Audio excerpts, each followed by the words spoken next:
এই অভিজ্ঞতাটা একটা আলাদাই অভিজ্ঞতা। নিজের বাচ্চাকে নিয়ে আসা, তখন আমার আব্বু আম্মু আমাকে নিয়ে এসেছে, আজ আমি আমার বাচ্চাকে নিয়ে এসেছি।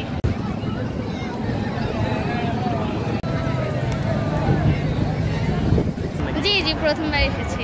জি অনেক ভালো লাগতেছে। এখন পর্যন্ত কিছু হয়নি, ঘোরাই হচ্ছে। সুন্দর আবহাওয়া, বাতাস আর এই সুন্দর সমুদ্র, অনেক ভালো লাগতেছে। ফার্স্ট টাইম এসেছি, ফিলিংসটা অনেক ভালো লাগতেছে। ঠান্ডা ঠান্ডা বাতাস, এখানে সব কিছুই অনেক ভালো। অনেক ভালো লাগলো। আমরা চাঁপাইনবাবগঞ্জ থেকে এসেছি, বাচ্চার জন্যই আসা। বাচ্চা অনেক আনন্দ পেয়েছে, আমরাও অনেক আনন্দ পেয়েছি। কক্সবাজারে তো সব কিছুই ভালো লাগছে, নতুন পরিবেশ, নতুন জায়গা। আর বাচ্চা হাজব্যান্ডের সাথে ঘুরতে এসে আরও ভালো লাগছে। এর আগে আব্বু আম্মুর সাথে এসেছি। এই অভিজ্ঞতাটা একটা আলাদাই অভিজ্ঞতা। নিজের বাচ্চাকে নিয়ে আসা, তখন আমার আব্বু আম্মু আমাকে নিয়ে এসেছে, আজ আমি আমার বাচ্চাকে নিয়ে এসেছি।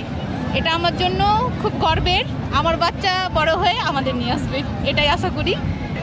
ইনশাআল্লাহ আবার আসবো। পরিবেশটা অনেক সুন্দর, আর কি সমুদ্রের ঢেউটা অনেক ভালো লেগেছে। আমার বাচ্চাটা অনেক আনন্দ করেছে এবং পরিবেশটা অনেক ভালো হয়েছে। আশা করি না এত মানুষ হবে কোরবানিতে, কিন্তু হয়েছে। কক্সবাজার এমন একটা জায়গা যেখানে মানে আজকে আমি চলে গেছি ঢাকায়, তো কালকে সাডেনলি প্ল্যানিং যে আমি আবার আসবো। তখন দেখা যাবে কি যে না, আসতে মন চায় না, কিন্তু যখন আবার বিচের পাড়ে আসবো তখন আর মানে যেতে মন চায় না। সো এটাই হচ্ছে স্পেশাল একটা জায়গা বিচ। আর কিছু দেখি না, হচ্ছে যে আছে বিনানি, এই আর কিছুই না। এখন আপনার নিরাপত্তা যদি আপনি না দিতে পারেন, আপনি যদি বেশি পানিতে নামতে যদি না পারেন, কম পানিতে আমি নামবো। আমি কেন বেশি পানিতে নাইমা মানে আমি আমার জীবন হারা করব। সো এগুলা কোনো দরকার নাই। যেভাবে আছি ভালো আছি, ঘুরতে আসছি।